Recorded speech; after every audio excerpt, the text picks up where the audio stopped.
Kolkata case में आज एक बेहद महत्वपूर्ण और चौंकाने वाला खुलासा हुआ है जिसने पूरे देश को हिलाकर रख दिया है। प्रिंसिपल संदीप घोष की पत्नी ने एक ऐसा बयान दिया है जिससे इस जघन्य अपराध का रहस्य सुलझ गया है। उनके बयान के बाद सीबीआई ने तुरंत और निर्णायक कार्रवाई की है।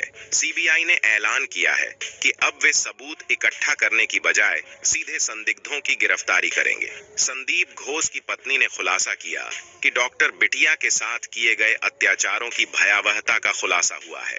उनके बयान में उल्लेखित विवरण ने सभी को झकझोर कर रख दिया है। डॉक्टर बिटिया के पैरों को चीरा गया, हाथों को तोड़ा गया और गले को दबाया गया।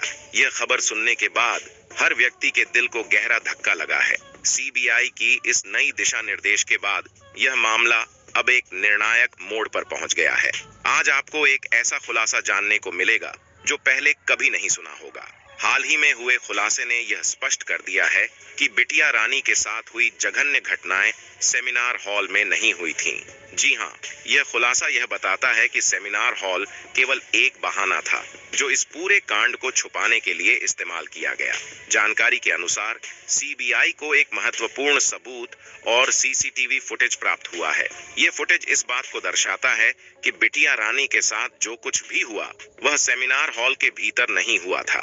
जब आप इस वीडियो में इन सबूतों को देखेंगे तो यकीनन आपके पैरों तले जमीन खिसक जाएगी। सीबीआई ने बताया कि वे पिछले 1 महीने से इस केस की जांच कर रहे थे, लेकिन उन्हें कुछ भी ठोस नहीं मिल रहा था। असल में जिस सीसीटीवी फुटेज को वे लगातार खंगाल रहे थे वह पूरी तरह से नकली था। सबसे चौंकाने वाली बात यह है कि असली CCTV footage principal Sandeep Ghosh के ऑफिस से मिला है। इस महत्वपूर्ण खुलासे का श्रेय पूरी तरह से प्रिंसिपल की पत्नी को जाता है। उन्होंने सीबीआई के सामने जो फुटेज का क्लिप सौंपा उसने पूरे मामले को पूरी तरह से स्पष्ट कर दिया है।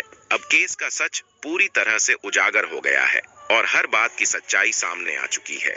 आज सीबीआई ने एक ऐसे खुलासे के साथ सामने आई है जो इस केस की पूरी तस्वीर को बदल देगा। नए सबूतों के अनुसार सीबीआई ने खुलासा किया है कि बिटिया रानी के साथ किए गए जघन्य अपराधों के बाद उसे सेमिनार हॉल के अंदर पहुंचाया गया और वहां एक पूरी घटना का दृश्य तैयार किया गया।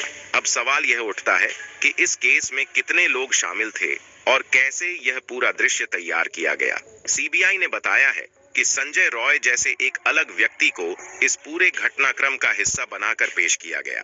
आज की रिपोर्ट में सीबीआई ने उन 20 लोगों की पहचान कर ली है जो इस मामले में संलिप्त थे और जिन्हें जल्द ही गिरफ्तार किया जाएगा। प्रिंसिपल संदीप घोष की पत्नी ने इस मामले में एक महत्वपूर्ण भूमिका निभाई है। उनका कहना है कि अगर एक औरत दूसरे औरत के दर्द को नहीं समझेगी तो कौन समझेगा। उनकी जानकारी और सहयोग ने सीबीआई को इस केस में अहम सुराग प्रदान किए हैं। सीबीआई के पास अब ऐसा सीसीटीवी फुटेज मौजूद है जो न केवल अपराधियों की पहचान करता है बल्कि यह भी दिखाता है कि इस पूरे घटनाक्रम को कैसे अंजाम दिया गया। इस वीडियो में हम जानेंगे कि किस प्रकार के सबूत मिले हैं और संजय रॉय की कहानी कितनी सच्ची और कितनी झूठी थी। वीडियो शुरू करने से पहले आप सभी से निवेदन है कि अगर आप बिटिया रानी को इंसाफ दिलाना चाहते हैं तो कमेंट बॉक्स में वी वांट जस्टिस जरूर लिखें और इस वीडियो को लाइक करें। आपका एक लाइक न केवल हमारे प्रयासों को समर्थन देगा बल्कि यह भी दर्शाएगा कि करोड़ों लोग बिटिया रानी के साथ खड़े हैं। बेटी को लगेगा मेरा परिवार, मेरे माँ बाप आज मेरे लिए न्याय की जो लड़ाई लड़ रहे हैं उसमें मैं वो अकेले नहीं बल्कि भारत के हर एक भाई बहन मौजूद हैं। तो तुरंत चैनल को सब्सक्राइब करके और इस वीडियो को लाइक करके बिटिया रानी को अपनी सच्ची श्रद्धांजलि अर्पित करें। तो सीबीआई पिछले 1 महीने से कोलकाता केस की गहराई से जांच कर रही थी, लेकिन इस पूरे मामले की कुंजी प्रिंसिपल संदीप घोष की पत्नी के हाथ में थी।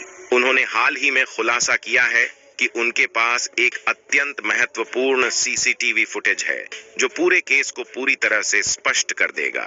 जानकारी के अनुसार जब संदीप घोष सुबह अस्पताल पहुंचा था तो उस समय का फुटेज सीबीआई के हाथ में था, लेकिन इसके अलावा एक और फुटेज सामने आया है जो इस केस की दिशा को बदल सकता है। रिपोर्ट से पता चलता है कि बिटिया रानी के साथ किए गए जघन्य अपराध वास्तव में सेमिनार हॉल में नहीं हुए थे। सीबीआई ने हॉल की पूरी जांच की और वहां जो दृश्य पाए गए वे इस धारणा को मजबूत करते हैं कि घटना हॉल में नहीं घटी थी। इस नए फुटेज के आधार पर सीबीआई ने खुलासा किया है कि हॉल में केवल ऐसा दृश्य तैयार किया गया था जिससे यह आभास हो कि सारी घटनाएं यहीं पर घटी हों। अब इस फुटेज के माध्यम से सीबीआई के पास वह सबूत हैं जो इस केस की सच्चाई को उजागर करेंगे और पूरा मामला स्पष्ट हो जाएगा। सीबीआई के सामने पेश किए गए सबूत संजय रॉय को फांसी की सजा दिलवाने के लिए पर्याप्त नहीं थे, जिससे जांच एजेंसी दुविधा में थी कि आखिर ऐसा क्या है जो इस केस में छूट रहा है। अब एक नई और महत्वपूर्ण जानकारी सामने आई है जो पूरे मामले की तस्वीर को बदल सकती है। रिपोर्ट्स के अनुसार बिटिया रानी के साथ किया गया जघन्य अपराध सेमिनार हॉल में नहीं बल्कि प्रिंसिपल संदीप घोष के ऑफिस के अंदर हुआ था।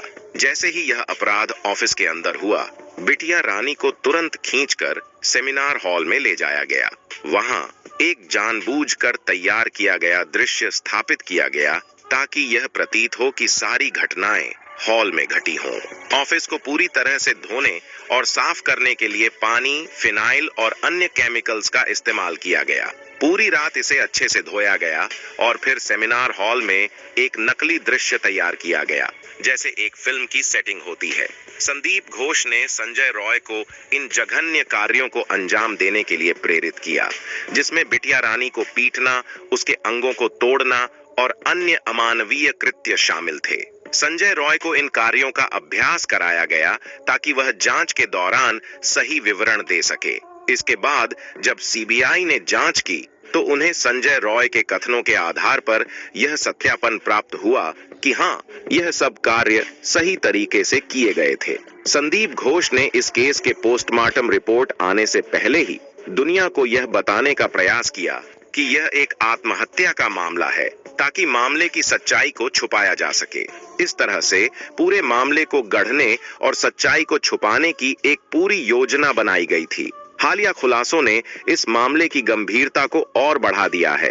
प्रारंभिक रिपोर्टों के अनुसार बिटिया रानी की मौत को आत्महत्या के रूप में प्रस्तुत किया गया था, लेकिन बिना पोस्टमार्टम रिपोर्ट के यह दावा कैसे किया जा सकता है?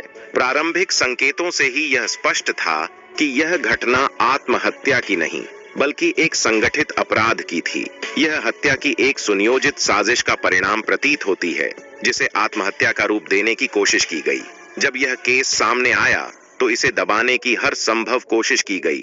ऐसा लगता है कि संदीप घोष ने इस अपराध को छुपाने के लिए अपने वफादार सहयोगी संजय रॉय को पैसे दिए और निर्देशित किया कि वह घटनाओं को उसी तरीके से प्रस्तुत करे जैसा उसे बताया गया था। संजय रॉय को यह आश्वासन दिया गया था कि यदि वह इस सब को सही तरीके से निभाएगा तो संदीप घोष उसे भी सुरक्षा प्रदान करेगा और मामले को संभाल लेगा। पुलिस को बुलाकर जो दृश्य प्रस्तुत किए गए वे उन लोगों से भरे हुए थे जो जांच प्रक्रिया में शामिल थे। हालांकि डिप्टी एएसपी और ईएसपी ने यह दावा किया कि वहां मौजूद लोग पूरी तरह से उचित थे और जांच में उनकी उपस्थिति वैध थी। दूसरी ओर एक और मार्मिक और चौंकाने वाली खबर आई है। पीड़िता की मां ने स्पष्ट आरोप लगाया है कि पुलिस ने उस दिन ही इस केस को दबाने का प्रयास किया था जब वह अपनी बेटी को देखने गई थी। इस दर्दनाक घटना को समझने की कोशिश करें। पीड़िता की मां को फोन पर कुछ और जानकारी दी गई, जबकि वास्तविकता बिल्कुल अलग थी। जब वह पहुंची तो उसे अपनी बेटी से मिलने के लिए 3 घंटे तक इंतजार कराया गया। यह स्थिति न केवल पीड़िता की मां के लिए अत्यंत कठिन थी, बल्कि यह पूरी जांच प्रक्रिया की गंभीरता को भी दर्शाती है। इस घटना ने दर्शाया कि न्याय की खोज में पीड़िता के परिवार को किस हद तक कठिनाइयों का सामना करना पड़ा। जब पीड़िता की मां को अंततः अपनी बेटी से मिलने की अनुमति मिली तो भी उसे केवल सीमित समय के लिए मिल पाने की अनुमति दी गई, जिससे वह अपनी बेटी की स्थिति का पूरी तरह से अवलोकन नहीं कर सकी। इसके बाद एक सुनियोजित प्रयास के तहत यह झूठ फैलाया गया कि बिटिया रानी के साथ कोई जघन्य अपराध नहीं हुआ था और यह घटना आत्महत्या का परिणाम थी। लेकिन एक मां की दृष्टि से यह विश्वास करना असंभव था। पीड़िता की मां ने बताया कि जब उन्होंने अपनी बेटी से आखिरी बार बात की थी तो वह खुश और स्वस्थ थी। परिवार में शादी की तैयारियां चल रही थीं और उनके लिए लड़के खोजे जा रहे थे। अचानक ऐसी स्थिति में बदल जाना असंभव लगता है। जब पीड़िता की मां ने पुलिस की कार्रवाई पर सवाल उठाया तो यह सामने आया कि पुलिस ने परिवार पर दबाव डाला कि वे इस केस को दबा दें। पुलिस द्वारा परिवार को पहले रफा दफा करने के लिए दबाव डाला गया और जब यह प्रयास विफल रहा तो पुलिस ने एक साधारण पेपर पर साइन कराने की कोशिश की, जिसे परिवार ने फाड़कर पुलिस के सामने फेंक दिया। इस घटनाक्रम ने स्पष्ट कर दिया कि मुझे मेरे पैसे चाहिए। हेलो, छोड़